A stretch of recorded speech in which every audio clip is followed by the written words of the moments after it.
So yun, good morning mga paps, mga padyak. Meron na naman tayong isang iba bike check. And na Saturn Janus Project bike. Ayun, napaka-pogi. Si sir, kausap ko lang ng umaga, hapon nag-deal na agad. Ayan, si sir naman, nasa ibang bansa siya. Masasabi kong nasa ibang bansa siya kasi profile picture niya nasa snow. Ayan o, sana all. Itong bike naman na to, ipapadala sa Cebu. Ayan o, napaka-pogi. Isa-isayin natin yung mga parts na kinabit dito sa bike ni sir. Ito yung Saturn Janus 3.0. Ito yung latest version ni Saturn Janus. Yan. Ito yung pinakamabentang frame. Yan. Sunod-sunod yung mga nagpa-build sa atin ng Saturn Janus frame kasi nga, tignan nyo naman, napaka-pogi ng tindigan na ito. Yan. Umpisa na natin yung mga parts na nakakabit dito. Sagmit Evo 3 seal bearing. Yan. Cole na short stem, Trovative low rise handlebar. Ayan. Pag bibili kayo ng short stem, pinaka the best na match niya is yung low rise o mid rise na handlebar. Ayan. Kasi nga relax position yung mga ganyang setup. Dito naman tayo sa handle grip. Ito yung Pops Pro 2. Pinagmamalaki namin na handle grip. Ayan o. Ito yung handle grip na isa sa pinakamasarap ng hawakan.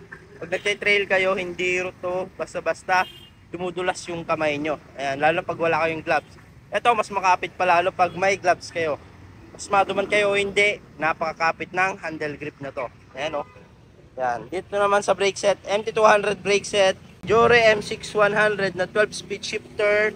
Ayan, dito sa fork niya, Mountain Peak rigid fork. Ayan o. Napakaganda na ito kasi yung frame at saka fork, ayan o, halos magkapantay. Ayan o, napakaganda ng setup niya. Ang gulong naman nito, Maxxis Icon, saktuhan lang sa build bike natin na fast rolling. Ayan. Dito naman tayo sa rim set. Ito yung sword na rim set.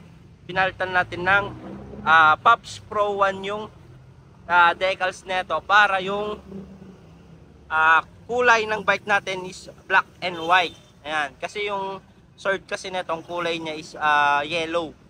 Ayan. May decals kasi kami doon namang spare. Ayan. Kaya pinalitan na lang namin. Ayan. Sword na rim set to.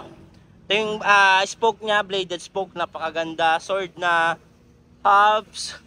Ayan o. Tunog mayaman tong hubs niya. Ayan. Dito naman tayo sa saddle niya. Ito yung pinagmamalaki din namin na Pops Pro 2 saddle na napakasarap upuan. Mapalong ride, short ride, at kung naghanap ka ng hindi masakit sa puwet, ayan, isa na ito sa mga consider mo. Kagandahan pa na ito, hindi siya yung staple. Ayun o, solid ng pagkagawa na ito. Ayan. Kagandahan na ito, hindi siya lang may butas, kundi may cover siya na may honeycomb. Ayan.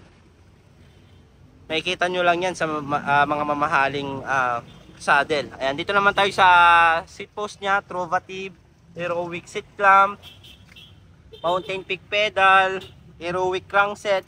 Sa crankset niya, 36 teeth.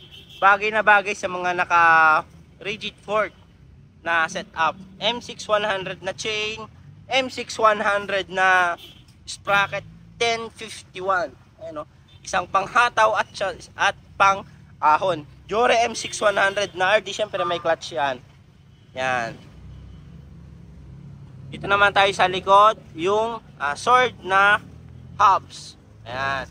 So ayan yung total build ni sir na napaka-pogi. Sa mga magtatanong, ang naging build cost niya to is nasa 34,000 pero discounted namin kay sir ng 30,000. Ayan. Special price namin yun. So, di mawala ang sound check. Sound check tayo sa sword rim set.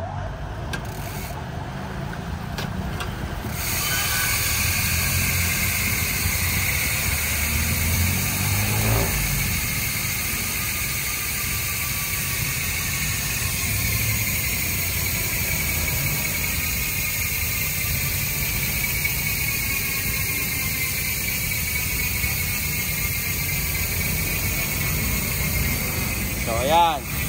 Thank you. Mga nasa malalayong lugar naman na gusto magpakita ng suportas dito sa Pops Bike Shop at gusto mag-order, ayan, visit lang kayo dito sa mga legit account namin. Dito lang kayo pwedeng makipag-transact para legit at di kayo ma-scam.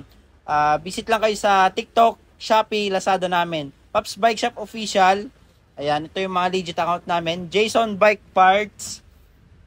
Bikers Need. Thank you mga paps, mga kapadyak. Ayan, dito na kayo makipag-transact at mag-order. Thank you.